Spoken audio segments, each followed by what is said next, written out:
Hoy charlamos con Miguel Ángel Caballero, más conocido por Instagram como el Teacher Miguel. Es maestro de inglés y de educación física y ha escrito nada menos que 2 libros sobre oposiciones docentes. Quédate para conocer su historia, algunas claves para probar tus oposiciones y herramientas como la calculadora de esfuerzo, que te servirá para gestionar mejor tu tiempo. Me ha encantado conocerle un poquito más y te invito a que te quedes con nosotros.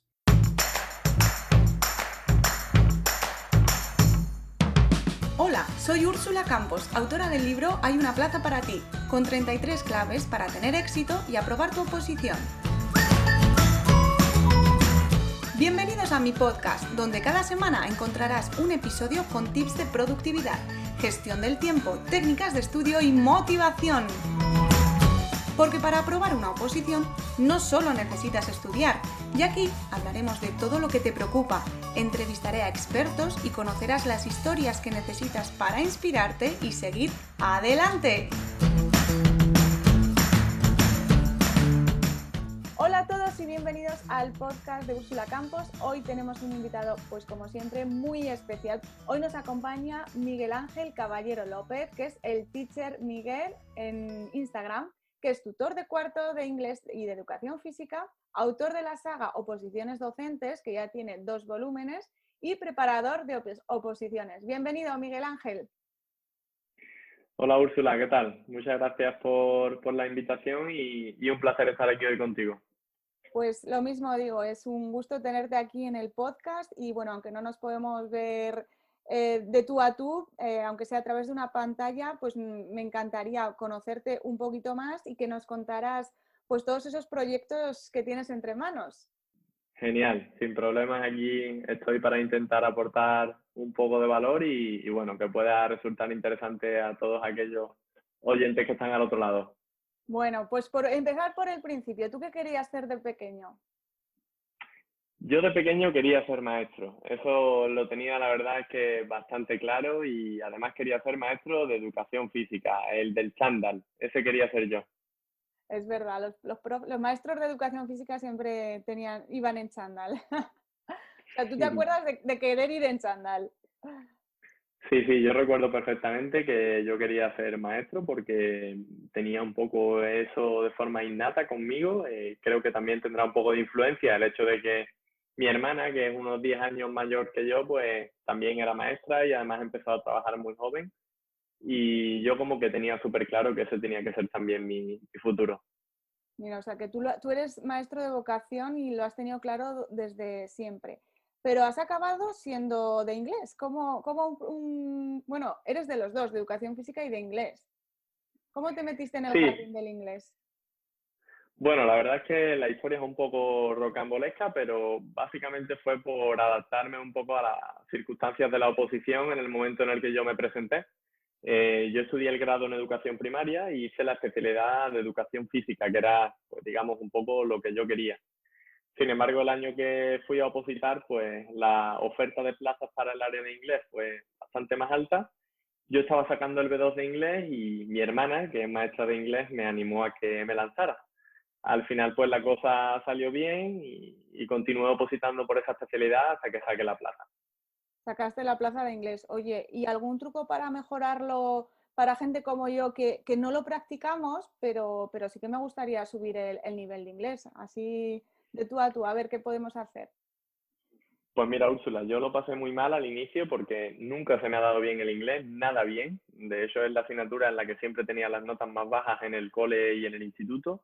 Y bueno, yo lo que hice fue una inmersión absoluta en el idioma y creo que fue lo que me ayudó y hizo que, bueno, en 6 meses que me preparé la primera vez que oposité, pudiera realizar un examen de 3 horas y media escribiendo en inglés más una exposición oral de 1 hora. Cambios que hice que me ayudaran pues a poder afrontar eso con fluidez y con capacidad y competencia suficiente. Yo cuando empecé a opositar por inglés decidí cambiar todo mi entorno a inglés. Lo primero que hice, ajustes del teléfono móvil, cambia el idioma, inglés. Un libro de lectura, Paulo Coelho, The Alchemist, en inglés.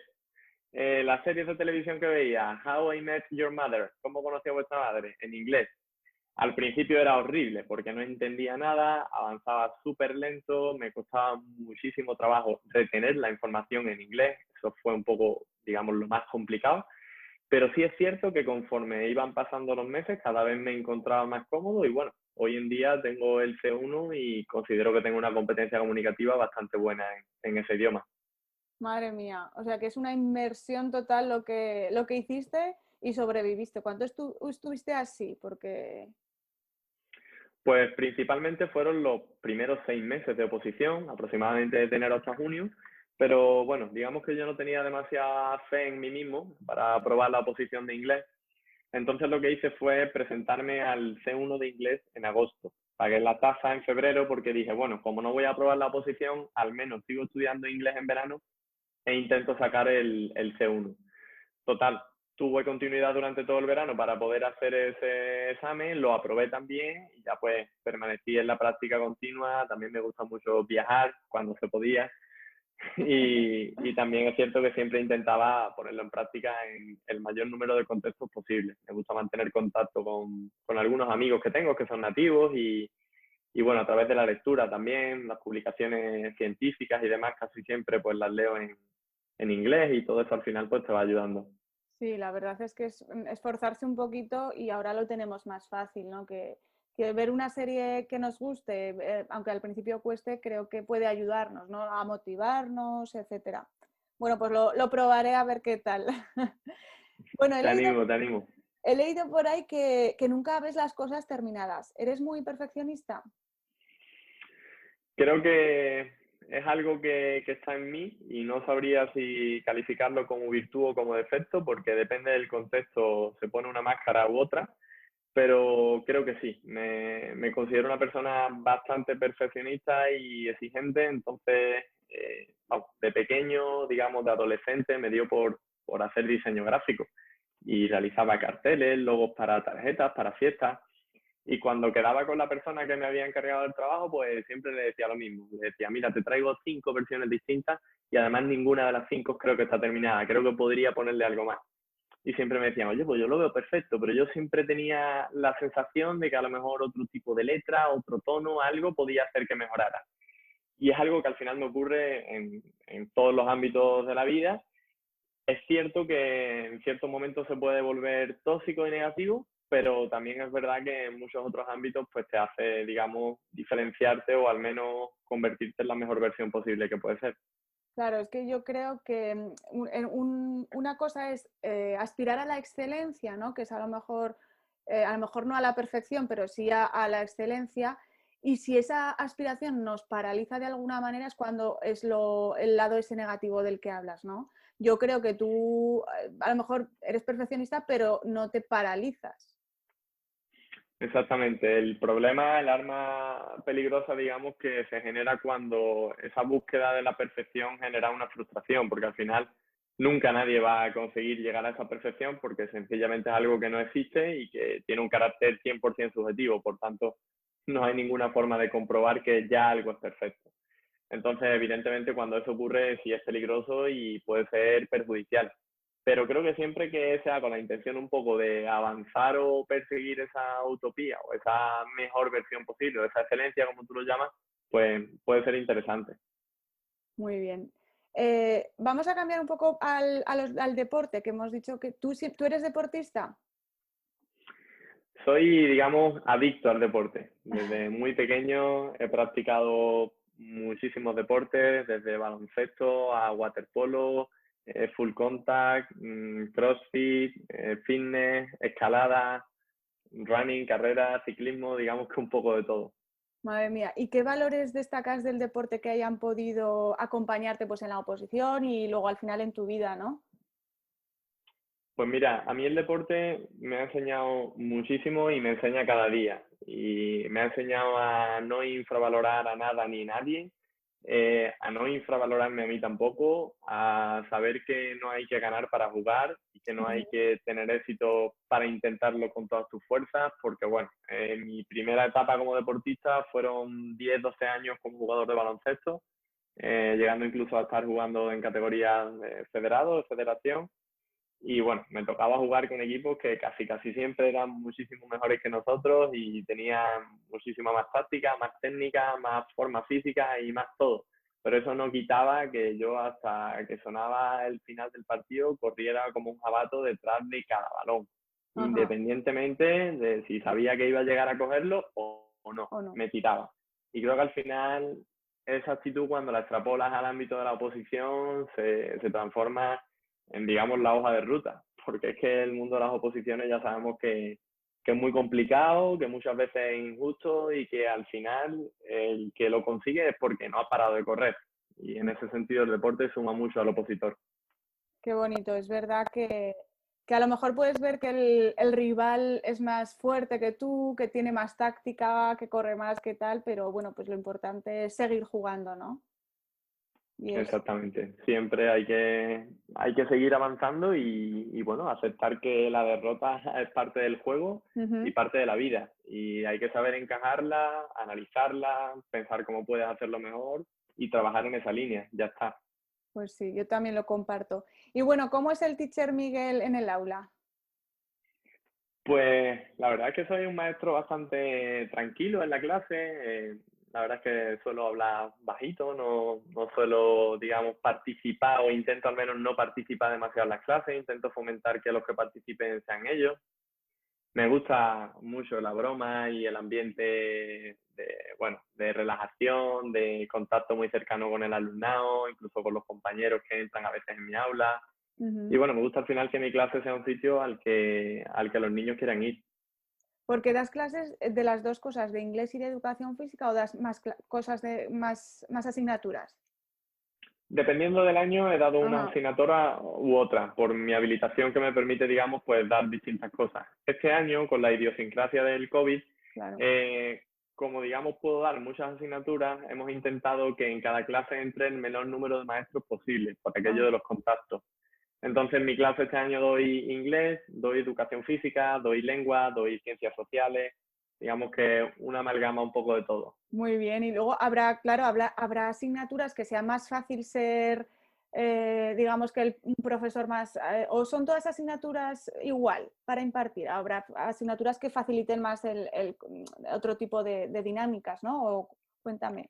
Claro, las asignaturas cambian muchísimo unas de otras, no tiene nada que ver, pues educación física, que al final pues pasa por el fomento de hábitos de vida saludable, de actividad física, de Ujú. diversión, por ejemplo, una asignatura como inglés, que también se puede plantear de una forma lúdica, pero que te requiere el uso de diferentes estrategias, de implementación de tareas que sean comunicativas y que promuevan la interacción en el aula entre el alumnado, a el área de lengua, que a lo mejor pues tiene muchísimo más juego en otro sentido, como por ejemplo el tratamiento de problemas globales, de su entorno, de su contexto cercano. Y bueno, cada asignatura es un mundo y hay que conocerlo, evidentemente. ¿Y crees que a todas las asignaturas se les puede sacar jugo o hay asignaturas tocho que no? Yo, bajo mi punto de vista como maestro y bajo el prisma desde el cual yo miro la educación y la educación primaria en concreto, pienso que absolutamente todas las asignaturas tienen algo que aportar y todas tienen algo que sumar. Y nos equivocamos enormemente si pensamos que matemáticas es más importante que educación física, porque es que a lo mejor ese niño de mayor quiere ser maestro de educación física, entonces a lo mejor no necesita demasiado las matemáticas, como por ejemplo me pasó a mí, que soy muy malo en matemáticas. Entonces, al final, pues se trata también un poco de encontrar el equilibrio entre, pues digamos, un poco lo que la ley nos dice que tenemos que trabajar con el alumnado y por otro lado lo que ese alumno es y Ujú. cuáles son sus talentos, sus capacidades y a dónde va en la vida, a dónde va a llegar, qué es lo que va a hacer y qué es lo que no. Intentar encontrar un punto de encuentro entre esos dos elementos. Y entender también que no todos vamos a ser profesores de matemáticas, ni todos vamos a ser profesores de educación física. ¿Cómo te ganas a los alumnos? Porque habrá alumnos que sean así más complicados. Sí, bueno, al final pues los alumnos son personas y personas ya sabemos que hay personas fáciles y personas complicadas y hay que intentar lidiar con todas cuando tu trabajo consiste en ello.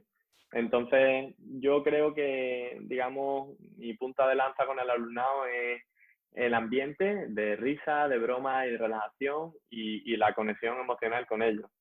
Yo los quiero muchísimo y además se los digo. Yo es que el primer día ya los quiero un poquito, pero es que cuando llevo una semana con ellos ya los quiero mucho y cuando llevas 6 meses es que forman parte de tu vida, porque la docencia es un trabajo en el que al final tú nunca terminas de desconectar. Hay veces que estoy durmiéndome por la noche y estoy pensando que, no sé, hay que ver un alumno que hoy le ha pasado tal y me tiene preocupado porque al final es casi como si fuera tu hijo, entre Ujú. comillas. Sí, sí, sí. Nunca va a ser tu hijo, pero como si lo fuera. Entonces yo creo que ese vínculo emocional, ese establecimiento de una relación personal, conseguir que el alumno confíe en ti, que tú confíes en él, porque eso también es importante, Ujú. es la base de todo lo demás. Teniendo eso conseguido, todo lo que tiene que venir luego lo hace de una forma mucho más fluida y sencilla. Qué importante es eso que dices, ¿no? De que los quieres y yo creo que eso al alumno también le llega, ¿no? De alguna manera, cuando he sido alumna he visto profesores que se ve, ¿no? Su implicación y la verdad es que creo que se nota de alguna manera. ¿Y cuáles son las mayores dificultades a las que te has enfrentado en un aula? Pues yo creo que el reto más grande al cual nos enfrentamos los docentes es la diversidad. Ujú, Las aulas son extremadamente diversas, hay muchísimos niveles distintos, alumnos con necesidades, con requerimientos para cubrirlos también muy distintos. Y ahí es donde yo creo que se hace la magia y el maestro que consigue trabajar bien es el maestro que consigue atender bien a esa diversidad. Yo encuentro muchísimas dificultades y un reto continuo en ese sentido porque hay alumnos con un nivel muy alto, alumnos con un nivel muy bajo y tu punto de partida al final es el mismo. Entonces tienes ujú. que ser capaz de llegar a tocar a ambos alumnos manteniéndote en tu sitio, pero acercándote al máximo posible a cada uno de esos dos extremos. Además es que yo, por ejemplo, que viví en un pueblo hasta los 12 años, en el aula estábamos cuarto, quinto y sexto de primaria. Y en otra aula estábamos primero, segundo y tercero. O sea que si ya la diversidad de que en un mismo curso hay varios niveles, imagínate de tercero, cuarto y quinto. Yo recuerdo estar en tercero y estar atenta a lo que les explicaban a los de cuarto y a los de quinto. Yo no me perdía a ninguno, pero claro, había gente que no sé, que ni a lo que le tocaba atendía. O sea, ahí yo creo que la dificultad ya se Claro, dispara. es que al final eso ocurre mucho en escuelas así rurales y demás, que bueno, hay clases multinivel y Mm, ahí esa heterogeneidad evidentemente se acentúa todavía más. Pero fíjate, yo al final creo que siempre, o al menos siempre intento buscar el lado positivo o productivo de las cosas. Y la diversidad también es interesante porque, por ejemplo, mm, en una clase multinivel, como tú has dicho, tú siendo alumna de cuarto, estabas ahí con la oreja puesta en lo de sexto. Al final eso de una forma u otra podía aportarte. ujú. Evidentemente, al niño que no pudiera seguir eso, pues habría que atenderlo de otra forma, pero siempre se puede sacar algo enriquecedor de situaciones diversas y creo que eso es importante que lo hagamos los docentes. Sí, yo creo que ahí los maestros que pasaban o que pasan por las, que me imagino que sucederá, seguirá sucediendo, claro, que yo ya no me acuerdo, pero en mi pueblo seguirá pasando.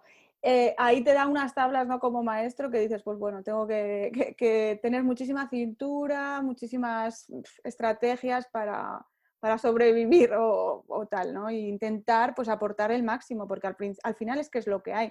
No puedes, no puedes tener una clase de dos niños, por ejemplo, que éramos a lo mejor, yo en mi curso era, o sea, en mi curso éramos cinco, pero en el curso de uno más eran dos personas. Que claro, en los Claro, pueblos es otra historia. es Eh, muy complicado, sí. sí, es muy complicado. Diagramas de flujo de la autonomía para hacer las tareas de la casa, que he visto uno de tus últimos posts de Instagram, y habla pues de la autoeficacia de los niños y de la autoestima. Es importante trabajar el autoestima, claro, en los niños, pero yo creo que no se puede trabajar la autoestima si el profesor o el maestro no tiene autoestima. ¿Cómo crees que todo esto se puede llevar y mejorar el autoestima del alumno, de los profesores? ¿Cómo lo trabajas tú o cómo crees que se puede mejorar? Pues mira, como docente, yo creo que una de las armas para poder, digamos, o herramientas para poder construir esa autoestima a nivel profesional, pues no deja de ser la profesionalidad. Y la profesionalidad implica una serie de destrezas y cualidades que supuestamente por defecto todos deberíamos tener y que en el caso del docente son muy amplias, muy diversas y que tocan temas muy dispares, desde la atención a la diversidad hasta la atención emocional del alumnado, hasta la relación con otros docentes en el centro, tu Ujú, capacidad de adaptarte, de formarte, de conocer la materia que impartes, de conocer la didáctica de cómo se imparte esa materia. son temas muy dispares y muy amplios. Al final, tener una buena formación, evidentemente, pues también con la experiencia y, digamos, la práctica en el aula, todo eso pues va a llevarte a saber que lo que estás haciendo cumple con lo que supuestamente deberías estar haciendo. Y esa es la mejor forma de estar tranquilo en el sentido de que tu autoestima como docente sea buena. Luego, con respecto a los niños, yo pienso que lo más importante con respecto a los niños es darle confianza. O sea, darle responsabilidades y hacerles ver que ellos pueden hacer cosas y que ellos tienen el poder de cambiar cosas y que al final la confianza que depositamos en ellos se convierte en una herramienta que potencia la responsabilidad en ellos. Cuando yo alguna vez he tenido un alumno pues, que tenía a lo mejor más problemas o más dificultades y a ese alumno le he dado confianza y le dice, oye, pues tú vas a ser el encargado de hacer tal cosa y de ir a dar tal recado y de tal, de cual. Y él se da cuenta de que tú estás poniendo confianza en él. Si tú previamente has establecido, evidentemente, un buen vínculo emocional con el niño, digamos, ese depósito de responsabilidad va a repercutir, por lo general, en un aumento de la autonomía y en una mejora de la autoestima. Ujú. O sea, que se puede trabajar de distintas maneras y hay que intentar fomentar, ¿no? Que esas personas que están un poco más, esos alumnos que tienes más dificultades, trabajar la autoestima desde diferentes puntos de vista, ¿no? Entiendo. ¿Tú todo esto lo has ido aprendiendo o ya desde el primer día eras así en las aulas? Ah. No, no, para nada, para nada. El primer día que entras en un aula prácticamente no sabes nada y lo único que llevas es mucha ilusión y la formación universitaria, pues que no deja de ser eso, una carrera como cualquier otra en la que hay Ujú. cosas que se hacen mejor, cosas que se hacen peor, siempre hay margen de mejora. Y bueno, la práctica, la experiencia, los años, los meses, los problemas, las soluciones, todo eso es lo que te va dando tabla y te va al final curtiendo a ese yo docente o ese perfil profesional que cada vez es capaz de atender más situaciones distintas o al menos tiene más experiencia en cómo atenderlas. Vale, venga, y vamos a decirle tres cosas a los profes o maestros que están empezando estos días y que les están llamando para hacer sustituciones o para vacantes, etcétera. ¿Qué les dirías a esos profes o maestros que no llevan mucha experiencia desde tu punto Pues de yo vista? le diría en primer lugar que escuchen a los niños, porque a veces hablamos tanto que no les dejamos hablar a ellos y muchas veces tienen cosas importantes que decir que son más importantes que las que estamos diciendo nosotros. En segundo lugar, les diría que tuvieran muchísima ilusión porque tienen un trabajo muy bonito. Para mí, de forma subjetiva, el trabajo más bonito que se puede tener. Trabajar con niños es magnífico y que disfruten cada día de trabajo como si fuera el último prácticamente. Y por otro, que no dejen de aprender, que tengan una actitud de aprendiz constante a pesar de los años, de la formación y de la experiencia, porque siempre vas a aprender algo nuevo en clase y te lo va a enseñar un niño, te lo va a enseñar el niño que menos te esperaba, o te lo va a enseñar un compañero, o te lo va a enseñar un padre o una madre. Al final yo creo que si se adopta esa actitud de aprendizaje continuo y constante, es la mejor forma de mantenerse actualizado y de ser un buen profesional. Fíjate que tú dices que tienes la profesión más bonita del mundo y me parece que tienes razón, pero es que yo soy enfermera y pienso exactamente lo mismo, ¿no? Que tengo la profesión más bonita del mundo. Y estas tres cosas que has dicho son, vamos, perfectamente adaptables a mi profesión. Escuchar más a los niños, que en mi caso sería escuchar más al paciente que tienes enfrente, ponerle ilusión y disfrutar cada día, que yo creo que eso es básico para una enfermera y no dejar de aprender, que pues bueno, pues igual, ¿no? Tanto del paciente como de los compañeros, como de otras profesiones. Y por eso al final no creo que haya mejores profesiones o no mejores, sino que al final es la actitud o esa forma de afrontarlo lo que no nos diferencia tanto, ¿no? Es que es muy curioso. Exactamente, estoy 100% de acuerdo contigo y bueno, evidentemente es la profesión más bonita del mundo para mí que Sí. como persona, porque los sanitarios estáis en otra liga y a otro nivel, porque bueno, no, es una profesión ya no solo bonita, sino importante y que ha marcado la diferencia en la calidad de vida de la sociedad. Y bueno, para mí los sanitarios están en otra liga, estáis aparte, vais por encima, luego estamos todos los demás. No, bueno, yo no creo que porque para ser un sanitario al final hemos tenido que pasar por la escuela, hemos tenido que tener una educación, o sea, que es que yo no se trata de más y menos, sino al revés, ¿no? Se trata de complementarnos y de que todas las personas, sean maestros, o sean enfermeros, o sean abogados, o sean camareros, tienen que tener esa ilusión por disfrutar su profesión, por mejorar cada día y por escuchar a los demás, ¿no? A la persona a la que están atendiendo de alguna manera, ¿no? Yo creo que esa es un poco la clave. Pues sí, la verdad es que es extrapolable a cualquier profesión, como dices, y la verdad es que creo que es clave y es importante y al final es lo que te va a hacer marcar la diferencia entre ser un buen camarero y un mal camarero, entre ser un buen médico y un mal médico o un Eso buen es, maestro y un mal maestro. eso es. Bueno, pues me ha encantado este bloque de profesor, de conocerte un poquillo más. Vamos a la segunda parte de este podcast y vamos a hablar de tus libros, Oposiciones docentes, que son, el primero tuvo muchísimo éxito, que es Claves para conseguir tu sueño, y acabas de sacar un segundo volumen, Planificación, Métodos de estudio y Estado mental. Enhorabuena, teacher Miguel. Es que, bueno, me sale teacher. Porque, bueno, has hecho nada más y nada menos que 2 volúmenes y bueno, el segundo estoy segura que va a seguir el mismo camino. Cuéntame, ¿cómo ha sido este proceso? Pues lo comento mucho con mi gente cercana y demás, que es que bueno, yo la verdad es que nunca me propuse escribir un libro y ya pues voy por el segundo. La verdad es que fue algo que surgió un poco sin demasiada planificación. Cuando yo estaba acabando de preparar las oposiciones de 2019, que preparamos a bastante gente, entre mi compañero Pablo y yo, pues me di cuenta de que, bueno, había ciertas actuaciones, ciertas claves, ciertas cosas que cuando se hacían, al final el resultado siempre iba a ser bueno o al menos se iba a acercar mucho a un buen resultado y que cuando no se hacían, pues no ayudaban. Y de forma pues prácticamente espontánea empecé a recopilar un poco todas esas claves, empecé a, no sé, a pensar que quizás pues lo podría proporcionar a la gente como un blog o darle alguna forma y se me ocurrió pues la idea del libro.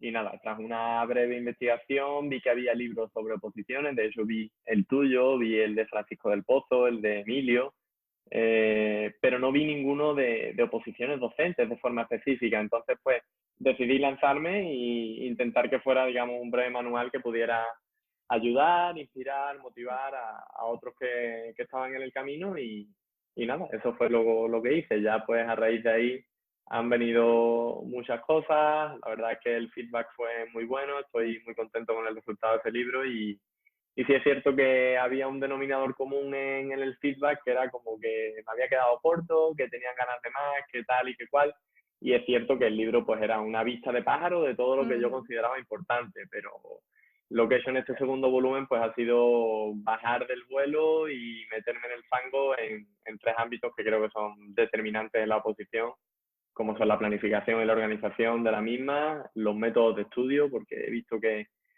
a veces no se estudia todo lo bien que se podría estudiar y no se aprovecha el Ujú. tiempo todo lo bien que se podría hacer, y Ujú. el estado mental que creo bueno, que es una piedra angular que toca todas las oposiciones y que es determinante también. Sí, bueno, ahora nos meteremos un poquillo con estos 3 temas para que nos cuentes también qué va a encontrar las personas en este segundo libro, pero yo también, a mí es una de las cosas que me dicen, ¿no? Que como que podía ser más extenso. Y yo digo, claro, por ejemplo, yo me centro en un capítulo en los hábitos saludables, ¿no? En la alimentación, en el ejercicio. Claro, yo puedo escribir un libro entero, pero se trata también de que el opositor por sí mismo no puede pegarse 10 horas leyendo un libro, ¿no? Mi intención con ser tan específica en el libro, al menos yo, fue eso, ¿no? Precisamente que el tiempo es oro y yo tampoco quiero que, bueno, lo importante, pues come saludable, no comas esto, pues un poco hacerlo, pues seguir los pasos para que no nos enrolláramos, ¿no? Esa era un poco la idea. Exacto, es clave y bueno, en ese sentido pues comparto al 100% lo que comentas porque es algo que yo siempre respondía, decía, pero si vamos a ver, si no tenéis tiempo, ¿para qué queréis leer más tiempo? Lo importante está ahí, si quieren Ay, investigar eso más es. sobre un tema, es súper fácil hacerlo en realidad.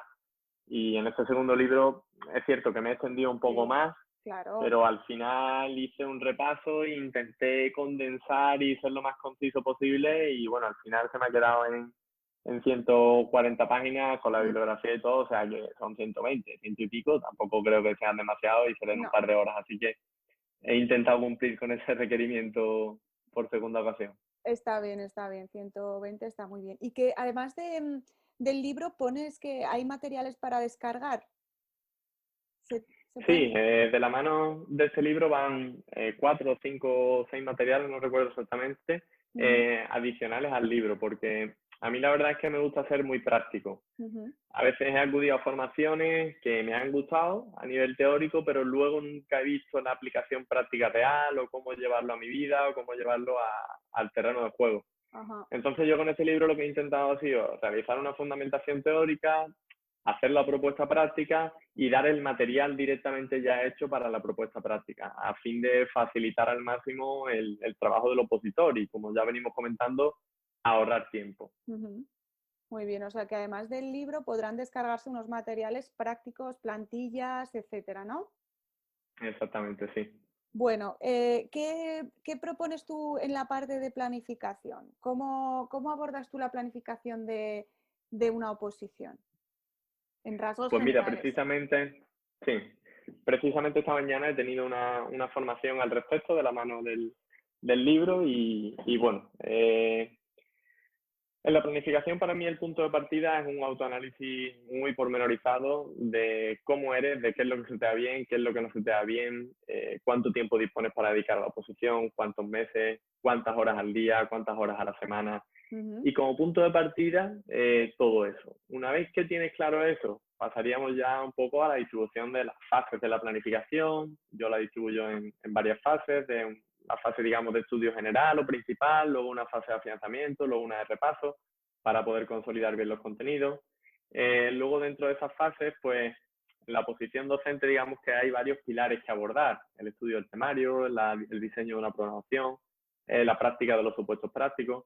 Ujú. Entonces, en base al tiempo semanal establecido, disponible para opositar, pues he creado una calculadora de esfuerzos, que es uno de los materiales, una tabla de Excel en la que tú metes ese tiempo disponible y te devuelve el tiempo que tienes que dedicar a cada pilar según unos porcentajes. Yo hago Conforme a una tu... propuesta, Ujú. exactamente, hago una propuesta y es editable para que cada uno pueda adaptarlo a sus circunstancias. Ah, qué interesante. Y se llama calculadora Calculadora de esfuerzos de es el esfuerzos. título, Bueno, ya a exactamente. todos los que nos están escuchando ya saben que es importante que calculen una tabla Excel para organizarse y que la pueden adquirir en tu libro, ¿no? Comprando tu Sí, libro. Ujú. sí, es un material descargable y bueno, es sencilla, tampoco tiene demasiado, es para hacerlo de Bueno, forma automática, pero bueno, tú le metes las horas que tienes cada día de la semana disponible para la posición, te devuelve el total y ujú. dependiendo de los porcentajes que pongas que quieres dedicar a cada aspecto, te devuelve las Pero horas que debes dedicar a cada aspecto cada semana. claro, porque tú propones que cada semana vayas trabajando un poco todos los aspectos. Exactamente. El objetivo de esto es no dejar ciertos aspectos de la posición que son muy importantes en un segundo plano. En la Vale. posición docente tenemos un examen escrito, la mitad es un tema y la mitad son los supuestos prácticos, pero luego te encuentras con que la mayoría de la gente dedica un 80, un 90% del tiempo a los temas y Ujú. deja de lado el supuesto práctico. Con esto lo que evitamos es dejar eso al azar o a la aleatoriedad y digamos, planificarlo y dejarlo por escrito de una forma muy pormenorizada y detallada. Es que el supuesto práctico, ¿qué pasa? ¿Que da un poco de miedo? ¿O el desconocido, gran desconocido? ¿O qué? El supuesto práctico, digamos que es lo que da miedo. En las oposiciones docentes suele ser lo que da miedo porque es muy abierto, hay muchísimas formas diferentes de afrontarlo, Ujú, hay muchas soluciones correctas posibles ujú, y digamos que es un poco al final lo que cuesta, lo que la gente huye de ujú. y se va, digamos, procrastinando su práctica, se va dejando en un segundo plano y al final pues ocurre que mucha gente hace un buen tema y un mal supuesto práctico ¿Y, y debería equilibrarse. y tú propones que empiecen a practicar supuestos prácticos desde el principio o cuando ya lleven un poco de tema, de temario Yo estudiado? propongo, yo propongo que desde el inicio ya se haga el trabajo de supuestos prácticos, porque el trabajo inicial de supuestos prácticos no tiene por qué ser resolver uno, puede ser leer un ejemplo. que tu academia te haya proporcionado. Y Ajá. ahí vas cogiendo ideas sobre la estructura que debe tener, a qué debe dar respuesta, cómo hacerlo, etcétera. Entonces yo recomiendo siempre la práctica desde el inicio. Muy bien, muy bien. ¿Y compaginar oposiciones y trabajo, cómo lo ves? Pues lo veo complicado porque yo lo viví así, pero Ajá. bueno, creo que al final es la realidad de muchísima gente Ujú. y como a todas las realidades hay que darle respuesta. De hecho, yo en el libro, el ejemplo, digamos, modelo de persona que utilizo, no es una persona que acaba de terminar la carrera y tiene todo el día libre porque vive en casa de sus padres. Es una persona que trabaja como maestro, que incluso una tarde a la semana la tiene entera en el cole, que Ujú. dispone de poco tiempo y demás. Y en base a ese ejemplo, hago la propuesta de a lo mejor un par de horas diarias y en el fin de poder dedicar algo más. Hago esa distribución del tiempo con la calculadora de esfuerzo. Y ya luego pues pasaríamos al siguiente punto de la planificación, que sería la planificación del sistema de rescates del estudio del temario.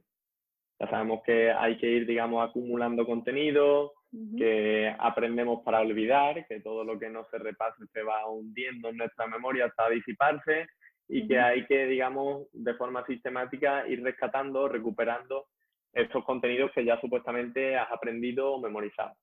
Entonces, esa planificación, digamos que es bastante compleja, es otro de los materiales que va como recurso, una propuesta ya hecha en la que pues siempre se intenta repasar cada tema con un periodo máximo de espacio de 2 o 3 semanas, Ajá.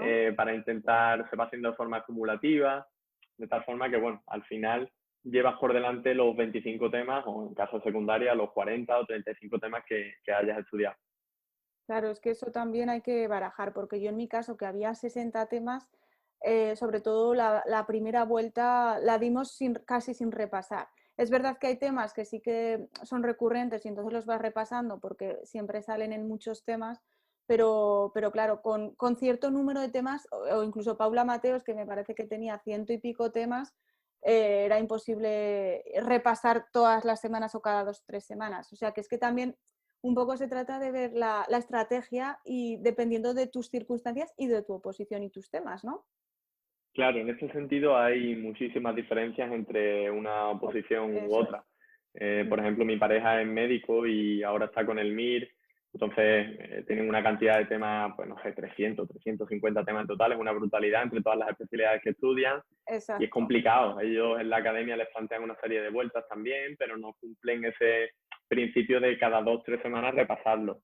También cuentan con otra baza y es que ellos no tienen que desarrollar un tema completo, es un examen tipo test, que Ajá. depende de la oposición, todo esto varía mucho, porque Claro, claro. conocer un tema con la profundidad suficiente o la consolidación suficiente como para desarrollarlo por escrito, no es lo mismo que con el conocimiento suficiente como para discernir entre varias opciones cuál es la correcta. Exacto, no, sí, no hay, además para hay gente que se le da muy bien los test y hay gente que se le da muy mal, o sea que tampoco vale café para todos.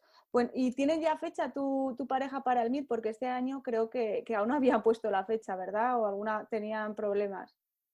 Está todo un poco en el aire Ajá, y bueno, parece ser que en lugar de enero, que es como ha sido históricamente, sí, se retrasará quizás que a marzo, abril, pero bueno, se irá viendo. Yo siempre le bueno. digo que lo que tiene que hacer es aprovechar cada día, cada minuto y seguir avanzando y ya está. Exacto, eso es oído cocina para todos que nos estén escuchando y les pase eso. Tanto si son MIR, EIR, BIR, PIR, KIR, que todos también les pasará lo mismo como otro tipo de posiciones que ahora por estas circunstancias se están retrasando.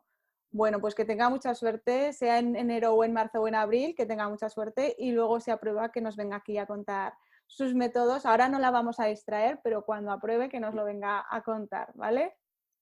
Genial, por supuesto. Ya se lo comentarás. Vamos a seguir con los métodos de estudio. Los métodos de estudio me imagino que no son tampoco café para todos, que cada persona un poco tiene su facilidad para unas cosas o para otras. Para esas personas que dicen, oye, ¿cómo memorizo? Porque yo no se me quedan las cosas. ¿Qué les propones en el libro o qué les propones aquí? Pues mira, yo en el libro he hecho una revisión de literatura científica bastante exhaustiva con respecto a cómo aprendemos, cómo memorizamos y cómo consolidar esa memoria a largo plazo. Y al final las conclusiones son bastante sencillas en realidad. Y Ujú. bueno, lo que he propuesto con los dos métodos de estudio que he creado ha sido pues, una aplicación práctica de todas esas conclusiones. Básicamente, en la oposición docente en concreto, como tenemos que desarrollar un tema completo, no es tan importante la literalidad, es decir, saber las cosas de memoria, como suele decir la gente, no es tan importante. Ujú, Pero sí es importante conocer los conceptos de los que tienes que hablar y conocer muy bien el por qué, el cómo, el interior de esos conceptos de una forma muy clara. Entonces, esto se hace realizando un procesamiento profundo de la información. Se ha visto que cuando procesamos la información de una forma más profunda, es decir, reflexionamos sobre ella, nos hacemos preguntas sobre ellas, la intentamos explicar a alguien, nos las explicamos nosotros mismos, ujú, nos preguntamos el porqué de algo. Cuando procesamos a ese nivel de profundidad, ese concepto se consolida en nuestra memoria a largo plazo de una forma mucho más profunda y mucho más fuerte que cuando aprendemos algo de carretilla o de memoria. ujú. Entonces, evidentemente esto va a depender del tipo de oposición, pero en concreto en la mía, mi propuesta en cuanto a métodos de estudio pasa por fomentar muchísimo la interrogación elaborativa, la autoexplicación, la comprensión del concepto, el procesamiento en mucha profundidad, a máxima posible, de los conceptos que se trabajen, búsqueda de información, ampliación, buscar el porqué de una forma y no de otra. Cuando tú consigues, digamos, desenmascarar un concepto al máximo y conocerlo en su interior, luego, con saber que tienes que hablar de ese concepto es suficiente. Tienes que Ujú, hablar de la competencia comunicativa. Tú ya sabes qué es lo que es, cómo aplicarla, por qué, cuándo no, cuándo sí. Todo eso te va a venir solo porque lo tienes interiorizado. Sin ujú. embargo, si te sabes de memoria que la competencia comunicativa es muy importante porque eso es imposible y a largo plazo es muy complicado de gestionar. Sí, no, yo también creo que es lo que, aunque tengas que aprendértelo de carrerilla, al final empaparte y profundizar marca muchas veces la diferencia. Incluso en los tipo test, yo creo que el entenderlo a veces te salva mucho. El empaparse y luego, como has dicho, explicárselo a alguien ayuda muchísimo, ¿no? Eso es clave porque durante esa explicación ocurren dos cosas. La primera es que estás consolidando mucho mejor aquello que tú ya sabías y por Ujú, otro lado puede que estés detectando cosas que realmente creía que sabías y no tienes tan claras, porque esa misma persona a la que se lo estás explicando incluso te puede plantear dudas. Y si ujú, tú no eres capaz de resolver todas esas dudas, sea cuales quieran que sean, es que realmente tienes gaps, tienes huecos ahí que cubrir todavía. Entonces, es muy interesante porque recibes ese feedback automáticamente sobre lo que no sabes. Y es la mejor forma de completarlo trabajando en eso que no sabes. ujú, ujú. Muy bien, muy interesante. Y vamos a la tercera pata de ese segundo libro, que es el estado mental. ¿Se puede salir de esta espiral negativa en la que estamos sumergidos ahora, pues con este tema del coronavirus, pero siempre, pues bueno, siempre encontramos razones para verlo todo negro? ¿Se puede salir? Mira, Úrsula, yo siempre digo que siempre hay razones de sobra para estar amargado.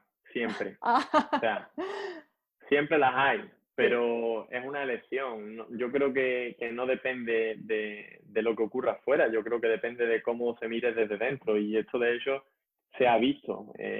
Hay una autora que se llama Sonia Lyubomirsky, un nombre ruso un poco raro, que se ha dedicado muchos años a estudiar el tema de la felicidad. Y ella dice que la felicidad, digamos, el cómo nos sentimos, depende en un 50, 60, 70% de cómo nosotros vemos las cosas. Y hay una frase que me gusta mucho que dice que cuidado con cómo miras la realidad, porque es así. Es decir, las cosas son como nosotros las miramos y como las vemos. Y razones para estar negativo siempre va a haber. Si no es el coronavirus, será la poca oferta de plazas, será que no tengo tiempo para estudiar, será que tengo un problema de salud, será cualquiera. Puedes encontrar de sobra, seguro, en cualquier rincón de tu casa tienes una. Pero también hay otras muchas para estar en estado positivo. Yo siempre digo que para opositar hay que quitarse las gafas del sacrificio y ponerse las gafas de la oportunidad, porque tú lo puedes ver como un sacrificio o lo puedes ver como una oportunidad. ¿Qué cambia? Pues cambia el estado de ánimo implícito en ver una oportunidad por delante o el estado de ánimo implícito al hecho de estar haciendo un sacrificio. Está, digamos, pues negativizado. Al final yo creo que la actitud es determinante en la oposición y en ese sentido tener una actitud de resiliencia, de adaptación, yo creo que el amor propio es súper importante, que hay que salirse de esa queja estéril, de ese empleo de tiempo en meterse en la espiral de negatividad, dar vueltas, y irte a decir, oye, ¿Qué es lo que no puedo cambiar? Esto, pues déjalo ahí, no lo puedo cambiar. ¿Qué es lo que puedo cambiar? Esto, pues a trabajar en eso al 100% con todo lo que pueda. Y se acabó, es que creo que no hay más. Sí, yo estoy totalmente de acuerdo. Y habrá días y días, días que es más fácil y días que es más complicado, pero si ya partes de un punto negativo total, de razones vas a tener para estar amargado, ¿no? Me ha gustado mucho. ¿Y cómo afrontas? Porque claro, en las oposiciones docentes, ¿tú aprobaste a la primera? ¿Tuviste plaza a la primera? No, yo no tuve plaza la primera. Yo oposité por primera vez en 2015, saqué bastante buena nota, pero como no tenía baremo en el concurso de mérito, no saqué la plaza. Entonces me sirvió para casi un año más tarde empezar a trabajar como interino. Ajá. Ya durante el curso siguiente me volvieron a llamar para todo el curso de interino y Ujú. ese curso, trabajando, fue cuando saqué la plaza. Trabajaba por las mañanas, a 1 hora de casa aproximadamente, llegaba a casa a las 4 o así, y me ponía a estudiar hasta las 9 que me iba a entrenar. Era mi rutina de lunes a viernes, sábado y domingo, para estudiar todo el día. Y bueno, yo creo que sacar la oposición a la primera es complicado, totalmente posible. O sea, el año pasado, en 2019, de las 50 y tantas personas que sacaron plaza con nosotros, creo que 14 o 15 eran personas que la sacaban a la primera. Una barbaridad, pero es Bueno. que se puede, O sea se que se puede, puede. Eso, mira, ese mensaje puede. me gusta mucho que lo digas, porque a mí a veces yo no conozco las oposiciones docentes tanto como vosotros, claro, pero sí que sé que se puede porque, pues mira, me lo estás diciendo, 14, o sea, muchísima gente, se puede. Se puede. Lo que pasa es que, evidentemente, Ajá. cuantas más veces te presenten, más probabilidad tendrá porque seguramente ya habrás empezado a trabajar, si has aprobado algunas de las oposiciones, ya tienes tiempo de servicio, ya sumas más en el baremo, tienes más experiencia en la oposición, que eso también es Ujú. muy importante a la hora Claro. de gestionar el estado de ansiedad, de estrés, de nerviosismo de los propios exámenes y todo eso va facilitando. Pero bueno, yo siempre digo que no hay que tener prisa porque la oposición no es una meta, es un proceso y cuando llegues a cumplir supuestamente ese objetivo, te van a aparecer 4 objetivos más por delante y vas a tener la sensación de que, bueno, y ya está, hasta aquí. O sea, es un proceso y hay que vivirlo como todos los procesos, como la vida en general. Es que no se Ujú. trata de, uy, a ver si llego a los 70 años, ¿para qué quiere llegar? Cuando llegue, pues tendrá 71 al año siguiente. O sea, pues es lo mismo, que la posición es lo mismo. Todo el mundo queremos la plaza, porque te da una estabilidad económica, te da, sí es cierto. Pero hay que saber vivir ese proceso de una forma positiva y extraerle todo lo que nos pueda sumar para la vida, porque es que a mí la oposición me ha aportado un montón de cosas que yo luego he aplicado en otros campos de mi vida. Ujú. Y se lo agradezco a la oposición. Y puede decir, este tío está loco agradeciéndole cosas a la oposición. Pues sí, se lo agradezco. Hay gente que sufre una enfermedad grave, por ejemplo, un cáncer, y lo pasa muy mal y se recupera. Y esa persona sale de ahí más fuerte que nunca. Eso quiere Ujú. decir que haya que querer tener, no. Pero como ya lo tengo, ya me ha tocado, porque quiero quiero tener esta profesión que requiere una oposición, pues ya que estoy aprovecho. O sea, ya que he venido me llevo algo. Pues sí, totalmente de acuerdo. Además, es que la oposición no te puede quitar la vida, es que no puedes quitarte la vida. Así que vamos a sumergirnos, vamos a darlo todo, vamos a hablar en inglés y vamos a ver hasta las series en inglés, pero no nos puede quitar la alegría de vivir, porque es que si no, no tiene sentido. Vas a llegar con tu plaza, pero amargado, ¿no? Entonces, menudo ejemplo para los niños. Bueno, vamos a ir acabando. He leído en una entrevista que tú aconsejas practicar dieta digital y ejercicio físico. ¿Es así? Exactamente, en eso me mantengo y creo que me mantendré durante el resto de mis días. El tema de la tecnología nos consume muchísimo tiempo y en materia de oposición, que ya sabemos que el poquito que hay disponible hay que intentar dedicarlo al máximo, pues es muy importante hacer una buena gestión de esto. Ujú, Incluso también para el tema de la calidad y la higiene del sueño, se ha visto ujú. que las luces azules de las pantallas no nos facilitan pues, segregar esa hormona del sueño que nos permite conciliarlo bien y hay que evitarlo en las horas previas al sueño. Yo recomiendo evitarlo al 100% durante los tiempos de estudio, o sea, poner el móvil con los datos quitados. Yo, de hecho, en mi móvil, que lo tengo aquí, nunca nadie jamás verá la pantalla de mi móvil encenderse. Yo tengo todas las notificaciones desactivadas. Lo Ajá, único que hace que mi móvil suene son las llamadas porque creo que al final vivimos un poco como esclavizados de las notificaciones sí. y bueno, tengo que mirar el móvil porque alguien ha decidido escribirme. Bueno, yo mirar el móvil cuando yo decida mirarlo, no cuando otra persona decida decirme, pues no sé, algo que a lo mejor no es relevante en este momento para mí. Muy bien. Eso es clave. Y luego el ejercicio físico y la actividad física, ahí pues ya no solo hablo yo, ahí habla la ciencia y sabemos que la práctica, digamos, rutinaria de actividad física tiene beneficios a nivel cerebral, hay cambios a nivel neurofisiológico y neuroestructural, hay, digamos, se fomenta la neurogénesis en zonas del cerebro como el hipocampo, súper importante para la consolidación de la memoria, mejora el estado de ánimo, reduce el estrés, reduce la ansiedad, se genera muchísima cantidad de dopamina, serotonina, que nos hacen sentir bien, nos hacen rendir mejor. Y bueno, son todos beneficios. Yo creo que la inversión en deporte de al menos 3 días en semana tiene una rentabilidad que supera con creces a ese tiempo que se le dedica. Sí, en alguna ocasión, ahora no recuerdo con quién, en el podcast hemos hablado de hacer descansos activos, ¿no? Esos descansos en el estudio, pues hacer un poco unas sentadillas, hacer algunas abdominales. ¿Qué te parece eso? ¿Cómo lo ves? Me parece genial. De hecho, el otro día estaba aquí con mi pareja, estaba estudiando y me estaba diciendo que tenía muchísimo sueño y le dije, ponte de pie y haces 15 sentadillas, 10 burpees, otras 15 sentadillas y te sientas otra vez a estudiar. Y me decía, ¿en serio? Digo, ¿de verdad? ¿En serio? Digo, ¿de verdad? Y claro, al final lo que hace es que superactivas el cuerpo de nuevo y porque lo pones en alerta, el cuerpo no sabe si tú estás haciendo sentadillas o corriendo de un león, entre comillas. Entonces Sí. te activa y te permite seguir estudiando otro media horita al menos sin sueño. Qué bueno, pues nos lo apuntamos también, como lo de los burpees a mí me da mucha pereza, pero venga, me lo voy a apuntar. Y ahora ya para acabar vamos a 5 preguntas así rápidas. ¿Eres zurdo o diestro? Diestro. Diestro. ¿Y de perros o de gatos? De perro. Muy bien. ¿Tienes perro o no?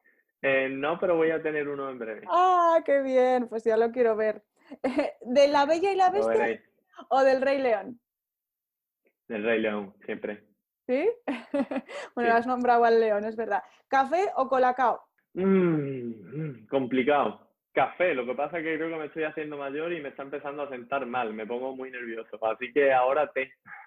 Bueno, vale, la tercera opción. Y luego, ¿Roma o París? Roma, soy pro Roma y pro historia, soy un fan de la historia. Qué bonito, ¿verdad? Es verdad que Roma y Atenas, ¿has estado en Atenas? No he estado, lo tengo pendiente. En Atenas la energía también es muy similar a la de Roma. Me gustan mucho también a mí las ciudades históricas. Bueno, muchas gracias por todo este ratazo que nos has dedicado, Miguel. Muchísimas gracias. Te voy a dejar el micro para que nos digas dónde te puede encontrar la gente, aunque ya lo hemos ido diciendo y hemos nombrado los libros y tu Instagram, pero cuéntanos dónde te puedes encontrar y lo que quieras decirles, pues para ti el micro entero, ¿vale? Perfecto, pues nada, Úrsula, en primer lugar agradecerte a ti que hayas contado conmigo para estar aquí hoy pasando este ratito genial y nada, a los que están ahí al otro lado, si están en materia de oposición, mandarles un montón de energía y que sepáis que se puede y que al final la suerte siempre estará ahí, pero el trabajo y la constancia siempre irá caminando por delante de la suerte y es el camino que tenéis que seguir. Con respecto a mí, podéis encontrarme en mi perfil de Instagram, en Teacher Migue, y también en mi espacio de mi página web, que se llama docienciaycorazon.com. La he lanzado recientemente, así que nada, cualquier cosilla que necesitéis, ahí estoy siempre para echar un cable en la medida de lo posible. Vale, me apunto lo de docienciaycorazon.com porque es verdad que lo vi y no lo he nombrado. Te deseo mucho éxito en tu nuevo libro, como mínimo, tanto como con el primero, aunque estoy segura que vas a ser exponencial. Espero volver a coincidir, ojalá podamos un día desvirtualizarnos y encontrarnos en algún evento pues más de carne y hueso, que volvamos un poco a la normalidad. Gracias infinitas y bueno, ya sabes dónde estamos, te espero en el podcast, en la próxima publicación del próximo libro o en tu próximo proyecto. Aquí nos tienes para que nos vengas a contar qué tal y todo lo que tú quieras, ¿vale? Muchísimas gracias. Gracias por escuchar este podcast. Si te ha gustado, no olvides suscribirte y compartirlo. Si necesitas más contenido para opositores, visita mi blog www.hayunaplazaparati.es y descárgate gratis el kit para comenzar a estudiar. Te espero el próximo lunes en el podcast de Úrsula Campos.